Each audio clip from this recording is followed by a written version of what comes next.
History is filled with tales of epic battles, of empires rising and falling, of heroes and villains.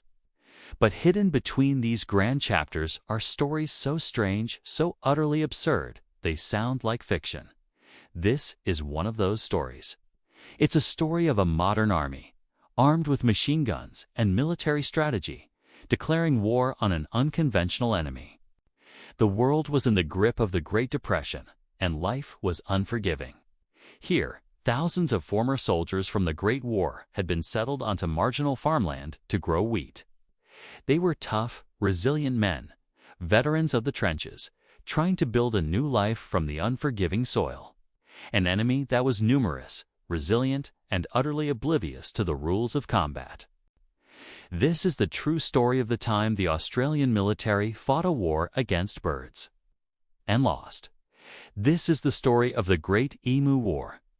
The military dispatched Major G.P.W. Meredith of the Royal Australian Artillery, along with 2 soldiers, a truck, 2 Lewis's machine guns, and 10,000 rounds of ammunition. A formidable force by any standard. Their mission: to wage war on the emu population of Western Australia.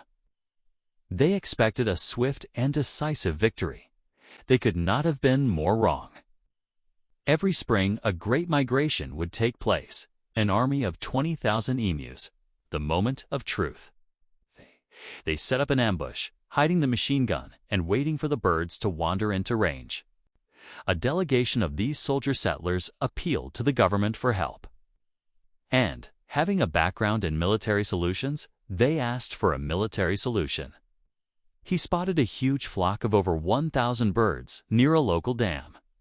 The emus were faster and more agile than the clumsy vehicle. In one comical chase, the truck careened through the bush after a single emu, failing to land a single shot and eventually crashing through a farmer's fence. The emu escaped unharmed. The army's dignity did not. So, what was the final solution? The government abandoned the military approach and instead adopted a bounty system. They offered money for every emu killed by the farmers themselves. This proved to be far more effective. Over the next few years, tens of thousands of emus were culled, bringing the population under control. By the time they cleared the stoppage, the entire flock, the remaining 1,000 birds, had vanished over the horizon. The army had been outsmarted again.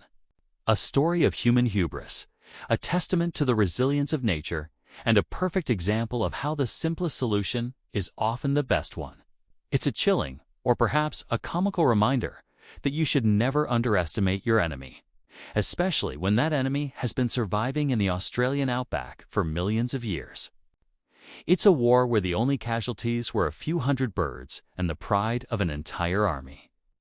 In the Australian Parliament, one politician mockingly asked if medals would be awarded for this campaign. The public ridicule grew, and the military's position became untenable. In his official report, he noted the birds' incredible resilience. Major Meredith and his soldiers were recalled. The emus had won. The Great Emu War was over. He observed that even when riddled with bullets, the emus would continue to run. He famously wrote, "If we had a military division with the bullet-carrying capacity of these birds, it would face any army in the world. This time, he would not fail." He set up the machine gun and opened fire. The rattling of the Lewis gun echoed across the plain. Frustrated, the locals tried to herd the flock towards the hidden gun, but the birds were too clever. They simply split into small groups and scattered, making them impossible targets. The first skirmish ended with a few birds killed and thousands of rounds of ammunition wasted on fleeing targets. It was an embarrassing start. The request seemed to have its benefits. It would be excellent target practice for the gunners, and a fantastic public relations move, showing the government supporting its veterans. They would chase the emus down, firing from a moving platform. It was a strategy that sounded brilliant in theory, and was a complete disaster in practice. They wanted machine guns. And on their way, they discovered a paradise: the new wheat farms. To the emus, these vast fields were an all-you-can-eat buffet. They descended upon the crops in huge numbers, trampling fences and devouring months of hard labor in a matter of days. Our story begins in 1932 in the vast, arid plains of Western Australia. But as if the global economic collapse wasn't enough, they faced another enemy, a native one. These large, flightless birds, standing nearly 2 meters tall, would migrate from the interior to the coast for breeding. The farmers were desperate. They had fought for their country. And now they were losing a battle for their livelihoods against what they saw as giant, feathered pests. In a decision that would go down in history, the Australian Minister of Defence, Sir George Pearce, agreed. And so, the war was declared. The first engagement took place in the district of Campion. The military command spotted a flock of about 50 emus. This was it. But the emus, it turned out, were not simple-minded foes. They kept their distance. A few days later, Major Meredith moved his operation south, where the emus were reportedly more tame. For a moment, it seemed successful. The first dozen birds fell, but then disaster struck. The gun jammed. Major Meredith was beginning to develop a grudging respect for his enemy. The military decided to escalate its tactics. Their new plan was to mount one of the machine guns onto their truck.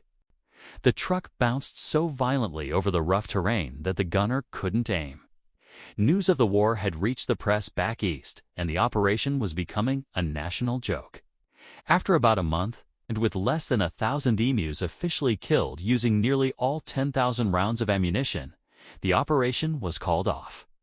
However, the problem of the emus destroying crops didn't go away. The Great Emu War remains one of history's most bizarre footnotes.